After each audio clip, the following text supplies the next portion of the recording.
Hello, everyone, and welcome to Slash Film Daily for May 16th, 2018. On today's show, we're going to talk about what we've been up to, or what Ben's been up to. And in the latest film and TV news, we will discuss, do we really need this sequel, spin-off, or additional season of this thing we once liked? I think that's the title of today's episode. This is Slash Film Editor-in-Chief Peter Sciretta, and joining me on today's podcast is Senior Writer Ben Pearson. Hey, what's going on?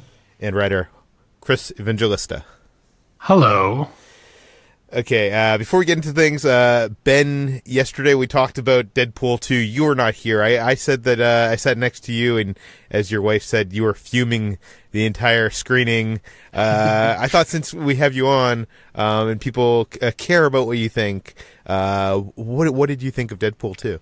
Do people care about what I think, Peter? I don't know about that. But I was not a fan of this movie. I was, like you said, I was sitting right next to you, and I don't know if it was our theater or what, but it seemed like almost none of the jokes in this movie landed for me. And I had a long conversation with my wife on the drive home, the long drive across town home from the far-flung screening that we went to in Century City. And I think, for me, it all boils down to the humor in these movies, and I just don't connect with it on any level. And I think there's a huge disconnect between what the movie thinks is a joke and what is actually a joke, because most of the things that the characters deliver, most of the lines that they deliver as jokes, I don't think qualify. I think they just deliver them as if they're saying a joke or telling a joke, but it's just like more of a reference. It's not in and of itself a funny thing. It's just like, hey, this thing exists and we're referencing that, and that's good enough for some people. But I think that's when your entire movie is built on that, it's really tough to get through, to get past that. Do you disagree? No, I don't. We also had the weird, Chris, I'm not sure if you've ever had this occurrence of you're in a movie screening, and people, like, I feel like during the first 20 minutes there was a lot of laughter in our screening, and then the movie starts to get serious for a little bit, and then the jokes kind of like kick back in, and the rest of the movie was just like really no response from our audience. Like, just everything was feeling like, it just felt like the energy had been sucked out of our screening room. I'm not sure if that was just, being in that screening room full of critics, although it seemed like it wasn't just critics.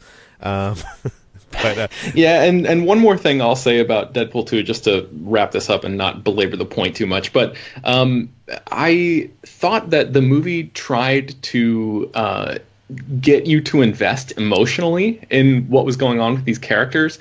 And to me, that seems like the wrong move for a Deadpool movie, because the entire conceit of this character is that he doesn't take anything seriously. He's always quipping, he's always being sarcastic. So when the movie does these rapid tonal shifts from normal Deadpool stuff to deadly serious, emotional, highly emotional things that, people are crying and it's like a huge deal, I did not find myself along for the ride with those characters on an emotional level, because I always feel at arm's length from these movies. Like, why would I want to invest in what these people are doing when there's always the danger and high probability, really, of them immediately pulling out the rug by, quipping about the thing that they're dealing with. So I don't know. I thought it was a strange choice for this movie to try to be as emotional as it was, and that's something I wasn't expecting going in. So I guess if you are fine with this and you sort of set your expectations really low, then maybe you'll have fun with it. But it was not for me. Yeah, and I think there's a discussion at a later time to be had with some of the choices that were made in the very end of the film, maybe even in the end credits, and how that impacts the emotional arc of this film and the impact. But we'll have that at a later time when people have seen this movie and people are interested in hearing what we have to say about that. Let's just jump into the news, and let's get to a story that we didn't talk about yesterday because we were talking all about TV, but it came out the night before. It was announced Fast and Furious 9 has hired a new writer for the franchise for the first time since 2006. Ben, you are a big fan of this franchise. What is going on here? Yeah, so Chris Morgan has been the writer-producer of the Fast and Furious franchise ever since Tokyo Drift came out in 2006, and he has written the 5 movies that came out after that, and has really been part of the guiding creative force, the driving creative force almost for this whole franchise. He and Justin Lin sort of teamed to bring the Fast and Furious franchise back from extinction and turned it into this over-the-top action franchise that we know of it today. And now, The Hollywood Reporter says that Dan Casey has been tapped to write Fast and Furious 9. So Chris Morgan, the writer-producer I just mentioned, he is writing the Hobbs and Shaw spinoff that stars Dwayne Johnson and Jason Statham. So he's busy doing that, and Universal has already given Fast 9, whatever you want to call it. We don't know the official title of that movie yet, but they've already given Fast 9 a release date. So that one comes out in 2020. So I guess in order to make sure that both the spinoff and this new movie, Fast 9, are able to sort of hit those targeted dates, they decided to hire Dan Casey. And he is an up-and-coming screenwriter. He wrote a sci-fi thriller called Kin that has James Franco attached. That's going to be coming up soon. He actually did some rewrite work on 10 Cloverfield Lane, Dan Trachtenberg's sequel from a couple years ago. And he has a lot of projects sort of percolating in the works. He's supposed to be working on a remake or a sequel to The Craft, and an adaptation of Kill or Be Killed, which is a comic book from Ed Brubaker. So he is one of those big, hot up-and-coming guys. And yeah, he's been tapped to write Fast and Furious 9. I haven't really seen any of the work that he's done yet, because most of it, except for 10 Cloverfield Lane, but I think most of it is sort of... he's one of those guys who has a lot of heat right now, as they say in the biz, and he's just he's writing a lot of spec scripts and projects that are sort of percolating but haven't actually come to production yet. Now, how do you think Vin Diesel feels about kind of the architect of the Fast and the Furious franchise being pulled away?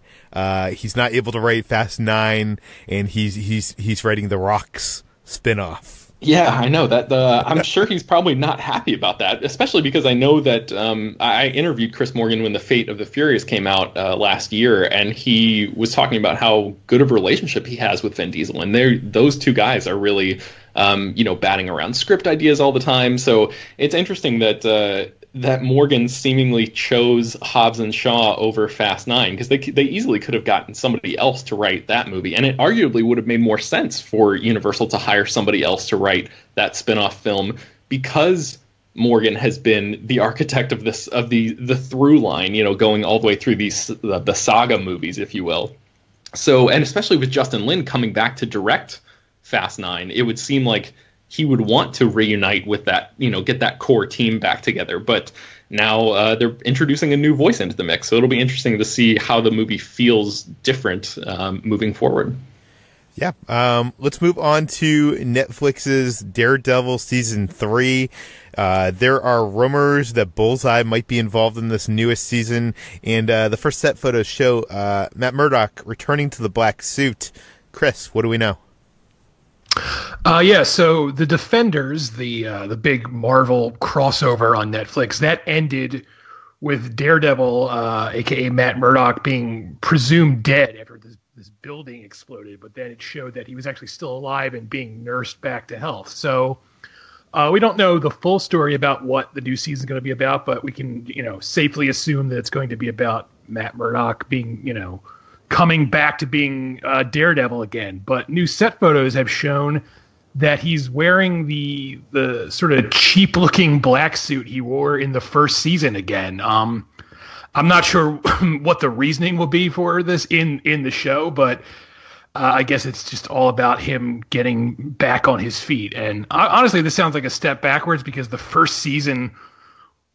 there was literally an arc in the first season to him building to getting his suit. The last episode was him in the costume, and they made a big deal about it. But I guess they're going back to the drawing board here. And also, like you said, there's a rumor going around now that an actor named Wilson Bethel, who we know has been cast in the show, is going to be playing Bullseye. We don't have a confirmation on that. That's a rumor. Previously, he was announced as playing an FBI agent, which is not what Bullseye is in the comics. But as everyone knows, these shows do tend to change things. So maybe they're making Bullseye an FBI agent for the show for some reason. Now, I know some fans were kind of upset that about the red suit. Maybe that it like just doesn't make sense for a vigilante to be roaming around New York City in Hell's Kitchen in kind of bright attire. If you want to like stick in with the shadows, I mean, the original black suit makes more sense theoretically, but the comic books have him in a red suit. I wanted to hear what you thought about this. Like, do you have any problem with the red suit? I really don't. I feel like these shows they should just embrace that silliness. Like, yeah, I guess it does make sense for a vigilante sticking in the shadows to wear black, but he's also a blind superhero, so I don't really think they have to worry too much about realism. They should just go for it. They should just give him that red suit. That's again, I know he had a black suit in the comics. He also had a yellow suit, but the red suit is the tradition, and it also ties into his whole thing where he's the devil of Hell's Kitchen, which the devil tends to be red in traditional depictions. So I honestly don't have a problem with it, but that's me. Let's move on from one superhero in a black suit to another. Let's talk about Black Panther. How about that for a transition? When Black Panther was coming out, we heard that Donald Glover was brought in to help with rewrites, to kind of like help with the comedy of the film. I joked on this very podcast that I could feel some of his comic energy in a bunch of Shuri's lines, and it turns out I may have been right. Ben, tell us about it. Yes, so Donald Glover, the writer, director, producer, rapper, multi-hyphenate, and his brother Steven, who works with him on the FX series Atlanta, were brought in to help punch up some of the jokes on Black Panther. And Ryan Coogler, the writer or co-writer and director of that movie, recently said in the Blu-ray commentary, which the movie just came out on Blu-ray earlier this week, so the story is sort of making the rounds, he revealed one of the moments that Donald Glover helped suggest, one of these comedic moments. And it's the part in the movie, if you guys recall, when T'Challa returns to Wakanda after the events of Civil War. He participates in this coronation ceremony that's on the waterfall's edge there. And Zuri, Forrest Whitaker's character, asks if anyone in the crowd wishes to challenge the king for the throne. And Shuri raises her hand and everybody gasps, but she's just sort of messing around. And she says, "This corset is really uncomfortable, so could we all just wrap it up and go home?" And it turns out that was a joke that Glover suggested. That is great. It's actually very unusual to find out this kind of information, because usually in this part of the Hollywood creative process, people involved don't want to kind of like credit one person with a line or something. I remember talking to Jonathan Nolan when Interstellar came out, and I was trying to grill him about what did Spielberg bring to that film before his brother came on to direct it, and he was unwilling to like kind of budge and talk about that. But I don't know. I mean, these guys, these cats, pun intended, seem to be much more willing to talk about that stuff. But let's move on to Arrested Development Season 5. Netflix has announced that they're going to split that season into 2 parts. Chris, why? So everyone was sort of surprised when it was announced earlier this month that the new season of Arrested Development was arriving this month, before the month would end on May 29th. But don't get too excited, because it's being split into 2 parts. The first 8 episodes will be dropped on Netflix on May 29th, and then the remaining 8 won't arrive till later in the year. We don't have a date yet. And the reason behind this is really just Emmy consideration. I'm guessing Netflix didn't have all 16 episodes done yet, but they really wanted to get in under the wire for the Emmys, because the Emmy consideration deadline for this year ends May 31st. So in order to make that deadline, they're putting those first 8 episodes out. They're also doing this with the new season of Unbreakable Kimmy Schmidt too. So I guess that's just part of their plan, where they're, in order to get that Emmy deadline, they're splitting things up. This is interesting because this just goes to show how important, award consideration is for even like someone like Netflix, who, notoriously won't release their films in theaters ahead of time, and that has prevented them from, showing at film festivals like Cannes, because of, that unwillingness. And they've always said that it's always comes down to the consumer, their subscribers. Their subscribers are going to get it first.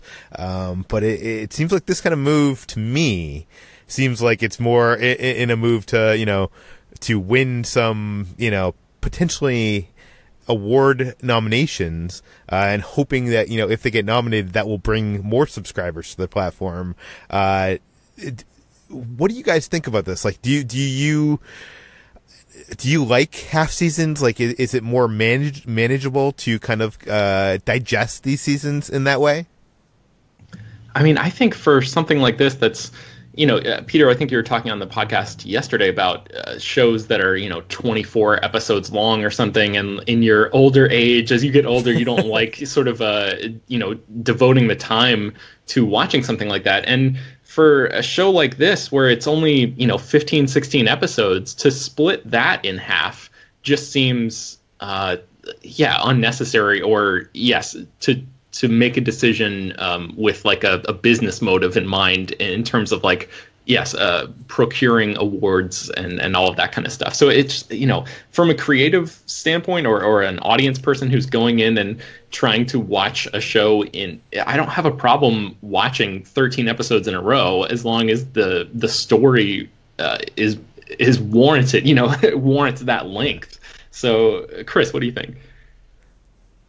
I'm of the mind that all Netflix shows are way too long, especially their Marvel shows, which should really be like 6 episodes long. But at the same time, I feel like, Netflix has made, streaming everything at once their brand. Like, that's what Netflix is known for. So to just randomly decide to not do that every now and then for award consideration seems a little weird, especially because, I don't know, I feel like this show, like Arrested Development, it would benefit from binging. Maybe some other shows wouldn't, but I feel like this show would. So it does kind of, even though I've kind of fallen out of love with Arrested Development, especially after last season, it does bum me out a little that we're not getting the whole thing at once. I just wonder, TV is changing. We've talked about that in the past on this podcast, and Netflix is doing things differently, but they still hold on to some interesting, parts of how TV shows were released back on, the old network days, I guess. And one thing I'm wondering is, like, why even call it a half season? Why not release this as Arrested Development season 5 and be like, we're making 7 episode seasons now. Arrested Development season 5 is hitting now, and season 6 is going to hit, later this year. I mean, I don't see any reason not to market it as 2 releases at that point.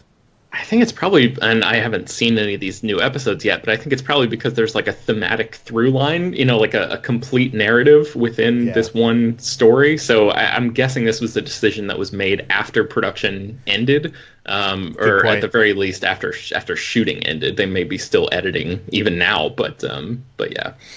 I just wonder if going forward we're going to see Netflix divide their programming up more, like, people aren't coming back week to week to see Stranger Things. They watch it in one weekend, and then they have to wait, like a year and a half to get another season of it. I wonder if we're going to see shows that, could potentially get together, film 2 seasons of, 8 or 9 episodes each together, and then release those 6 months apart. That way, the audience doesn't have to wait so long in between these seasons. I think that could be an interesting direction for Netflix to take. And obviously, this is just all stupid speculation on my part, but maybe someone from Netflix is listening and will steal this idea. Speaking of Netflix, they made a season. They made a show called 13 Reasons Why, which was based on a book. a young adult book. It was about someone who had committed suicide and left 13 tapes for someone to find and to learn the reasons of why they had committed suicide. The book ends, and that's the end of the book, but the Netflix series decided to do a second season because it was so popular. The second season is coming out this week, and the first reviews have hit the web. Ben, was it worth it? Did they need to make a second season of this show? It seems like the prevailing critical sentiment right now is there was no reason for 13 Reasons Why to come back for season 2. I rounded up a bunch of excerpts from different reviews and stuff, and they're all pretty long, so I don't want to bore the listeners by reading them aloud here. But in general, the tone of these reviews is more like, why are you doing this? Why? There's no reason. It's basically just blaming the Netflix algorithm for assessing the first season's popularity and then essentially forcing the hand of the creatives of the show to come back because it was so popular, and they're not just going to leave that cultural currency sitting on the table, for a second season. So they decided to bring it back anyway. The story seems not quite as as straightforward as it was the first time around because, like you mentioned, they're now beyond the events of the book on which this was based. I guess the one good thing is that a lot of people tend to point to the performances and say that the actors do pretty well with what they're given, especially Dylan Minnette, who plays the protagonist of the show, Clay Jensen. Somebody at Variety had a lot of really, really good things to say about him.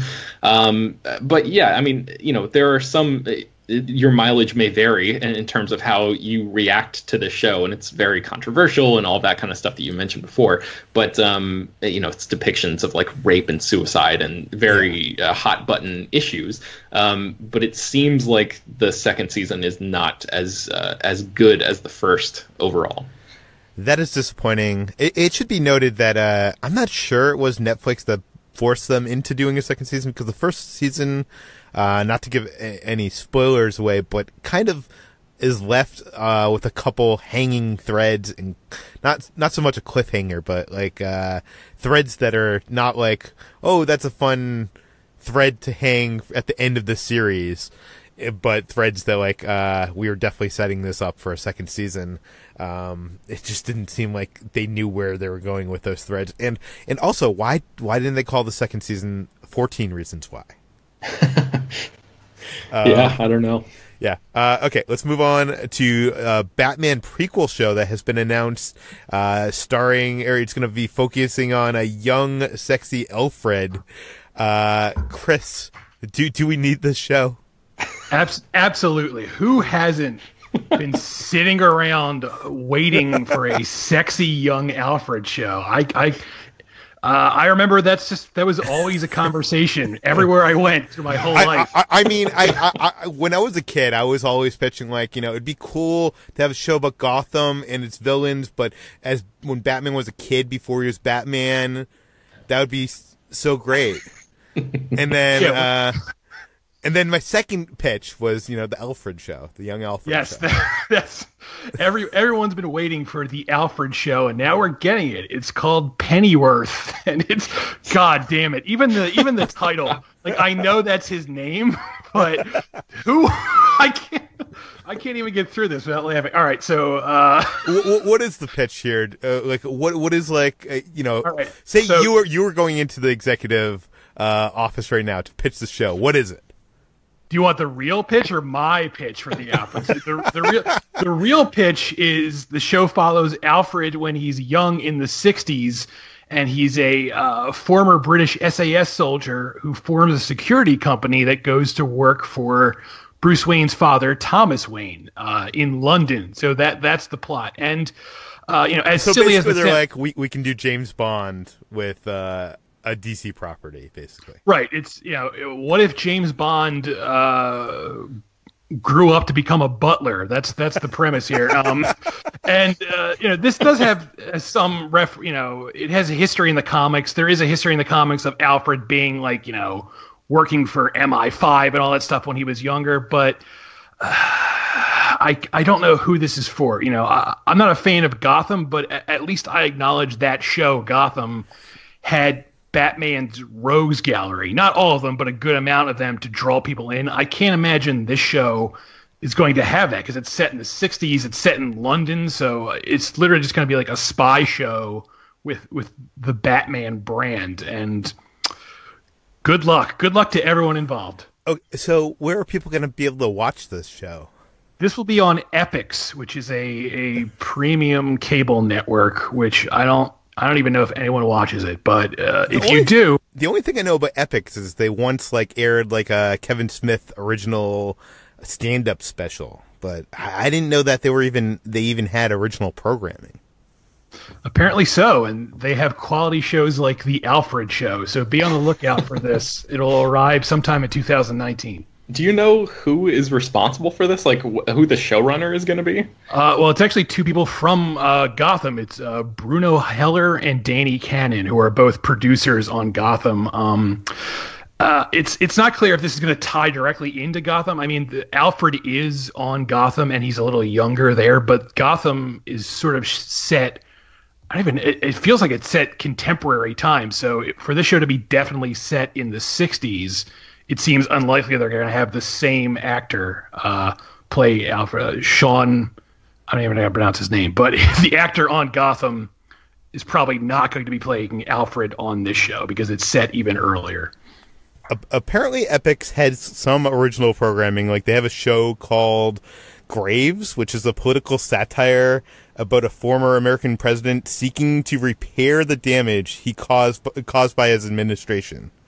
Sounds great. Sounds like a really good show. Yeah, and Berlin Station, which is about a CIA agent's quest to uncover an information leak on the agency's Berlin office. I have heard good things about that, but that's also on Netflix right now, so I guess it's on both. I mean, it's on Netflix original, but it's streaming on Netflix, so I don't know. Maybe Epix does have some good shows. Who knows? And they're also making a Get Shorty show, so... Oh, yeah. All right. Okay, let's move on to we've been talking on the podcast about the Me Too movement, and obviously when all of that was happening, one of the casualties was John Lasseter, the head of Pixar and Disney. He stepped down after some allegations that were not made public.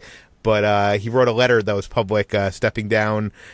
He was going to take a 6-month sabbatical, and now we have word that he might be returning to Disney. Ben, what do we know? Yeah, so Lasseter's 6-month sabbatical is supposed to come to an end on May 21st, which is next week. And now the Wall Street Journal is reporting that executives at the Walt Disney Company have actually discussed letting Lasseter come back as that sabbatical comes to an end, but if they do bring him back, he would be in more of a creative position, but they would strip away his executive privileges. So it sounds like he won't have any of the managerial duties. He won't be in charge of anyone. He's not going to be able to hire or fire anyone, and he's going to be essentially just used his creative skills and be a sounding board for these different productions. And he was actively involved in almost every project that went through Pixar's doors beforehand. And it sounds like they still value his creative skills, but they just don't want to put him in a position where he could theoretically abuse any of his power. So man, this is a tough one because there's nobody specifically came forward and said that. I don't know, Peter. You're gonna have to take this. Yeah, there was reports from I think LA Times and Hollywood Reporter reporting on this subject, and there was some kind of alleged stuff in those reports, but nothing was quoted to actual people.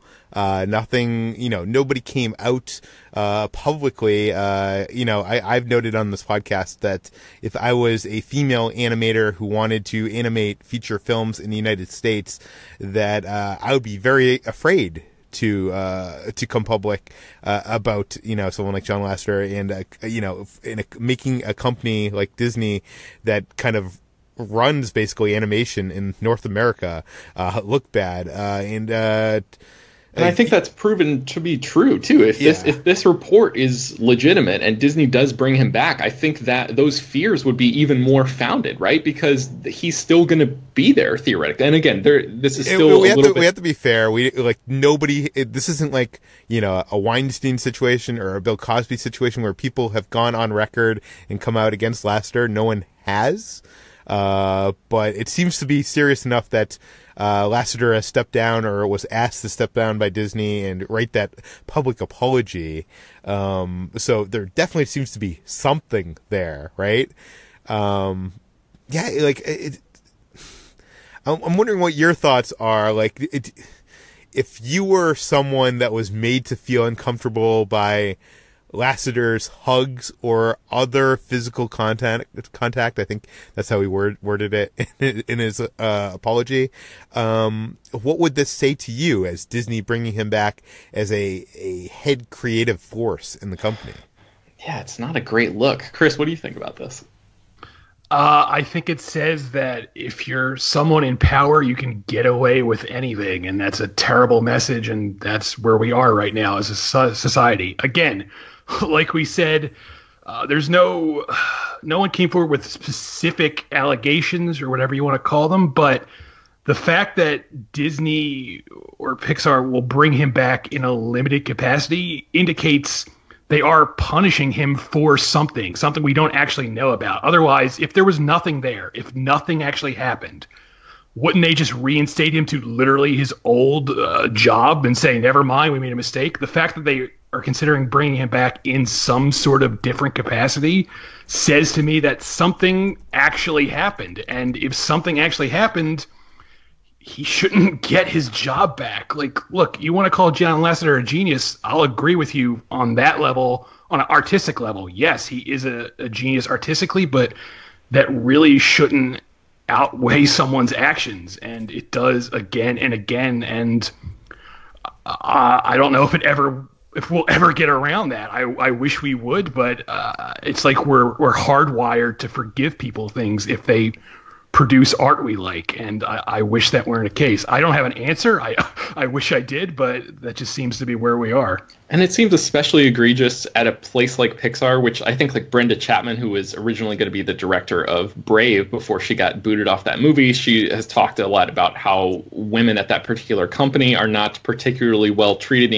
There aren't enough women executives there for women to feel like their voices are being heard.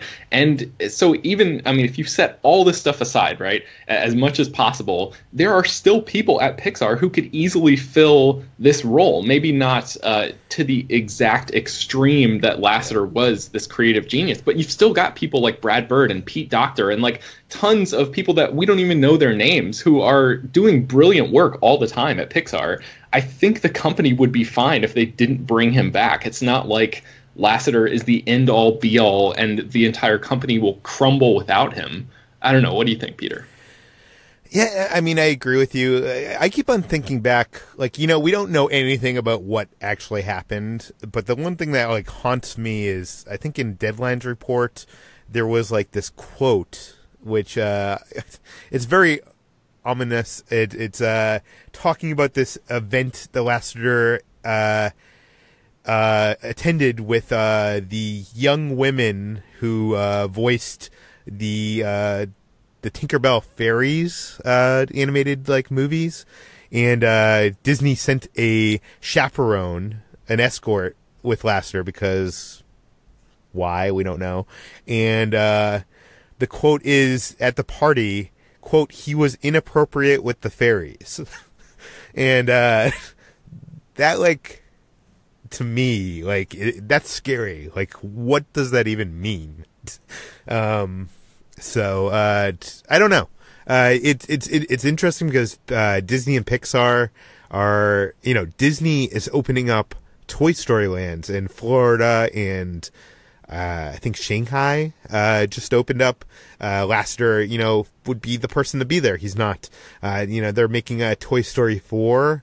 It'll be weird if he showed up on the red carpet to that movie, even though he's responsible for that entire franchise. Lasseter's so much in the DNA of that company, and it feels weird to be like, yeah, let him be in on the creative sessions, because you even heard from who was the other female comic writer that left Pixar? Rashida Jones left the new Toy Story, I believe. Yeah, and I think she said that nothing happened to her, but she had this statement about she felt that females in that company were kind of suppressed in some way by management and creative, when they make suggestions and stuff. It does seem like it is a problem within the atmosphere and of that company. And Ben, you said it's not a good look for Disney. I think it just sends a bad signal to everybody involved in that company. And again, to be clear, we don't know that John Lasseter did anything wrong. Well, no, he he apologized, so he definitely did something wrong. We just aren't sure the extent to which he did wrong things, I guess. The full extent. It's a hard topic to discuss, because it's not like as cut and dry as I think some of the other Me Too stuff is. But right, yeah, there are definitely shades to all this stuff, and we'll have to see, whether Disney actually pulls the trigger on this. It's very possible that they floated this information out there to see what the response would be, and hopefully they're hearing us and other people like us loud and clear, and they make the decision based on that, if that's actually part of their strategy here. Yeah. Let's move on to our final story. I said this is the episode about, sequel spin-offs and additional seasons of things that we once liked that we probably don't need. And we're going to end that with Zombieland 2, which apparently might actually arrive in 2019. Chris, do we need Zombieland 2? No, we do not, but it's probably going to happen anyway. 2019 will be the 10-year anniversary of the first Zombieland, and no Rhett way. Reese, it's been 10 years? Yes, it has. Time flies. So Rhett Reese and Paul Wernick, who wrote the first film, they also wrote Deadpool 2, so they're out there doing the rounds to promote Deadpool 2. And someone asked them about, what's going on with Zombieland 2, and they said they danced around a little bit, and they said they know stuff they can't actually tell us yet, but the hope is to have it ready for 2019 with the original cast coming back. Again, it doesn't sound like anything's 100% set in stone, but they also made it sound like there's definitely been something going on behind the scenes right now trying to get it off the ground. So I guess we'll see. I mean, they've been talking about a Zombieland 2 pretty much ever since the first film came out. And there was also a Zombieland pilot that was shot for Amazon, but Amazon neglected to pick it up to series. So I guess we'll see. What are your experiences with the original Zombieland? I remember seeing it, I think either at South by or Fantastic Fest, one of the Austin film festivals, and I remember enjoying it when it came out, but I have not seen it in the almost decade since. What is your experience? I mean, I liked it when I saw it. I found it amusing. But it's one of those movies that after I watched it, I never felt the urge to ever watch it again. The only real funny part I really remember is the Bill Murray scene, which is all anyone really seems to talk about in that movie. Beyond that, it just feels dated. I mean, it feels like the zombie genre as a whole has been done to death. No pun intended. And to just bring it back now, it seems like that ship has sailed. It seems like it's too late. Ben, how about you?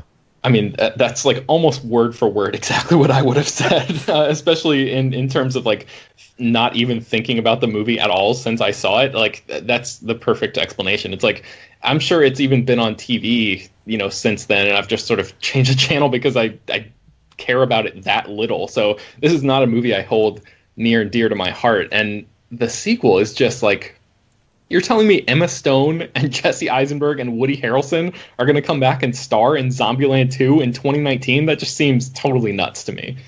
Well, Jesse Eisenberg has fallen on hard times after Batman vs Superman, and no, I don't know. I also don't know what the sequel is, because like what is the appeal of a sequel that is a zombie comedy film? Like, do people like these characters? I don't really seem to remember much about any of the characters in that movie. The only thing that seemed like fun for me that I can remember in my mind is like the end of the film takes place in an amusement park, and they're using the amusement park rides to kind of like kill off zombies, and that was kind of like a fun conceit. But you know, I assume that the sequel would have to take place outside of the amusement park. You would have to, you know, adventure on further. Like, what could possibly be in this movie to make a sequel worth it? Do you guys have any ideas? Jeez, yeah, that's what if they brought in young, sexy Alfred? I hear the kids like that. They should add that to the film. Yeah, and that's another thing. Do kids really want to watch a spy show set in the 60s? I mean, maybe, but I don't know. Probably Peter. not. Peter, if the Alfred is young enough and sexy enough, the kids will watch anything. Yeah, and also, I mean, I forgot to mention this, but what is the Fast and Furious 9 movie going to be called? Like, what's the possible pun in that title? Is there one? I don't think there is. I saw this amazing live reading of a script called Fast 9, and it was Nein, and it was about the crew driving so fast that they went back in time and fought, like, raced against Hitler. And it was about, it was insane. The How Did This Get Made podcast crew, Paul Scheer and June Diane Raphael and Jason Mantzoukas did a bunch of voices and stuff, and it was pretty incredible. I think that script is floating around online if anybody wants to seek it out. It's definitely worth reading if you're a Fast and Furious fan. We will have we'll have to link that in the show notes, which is a good segue to this is the end of the show. All the stories we mentioned on today's podcast you can find in the show notes and on slashfilm.com. You can subscribe to this podcast, published every weekday on iTunes, Google Play, Overcast, Spotify, all the popular podcast apps. Please feel free to send us your questions, comments, concerns to peter@slashfilm.com, and go review this podcast on iTunes. Tell your friends, spread the word, and we'll see you tomorrow.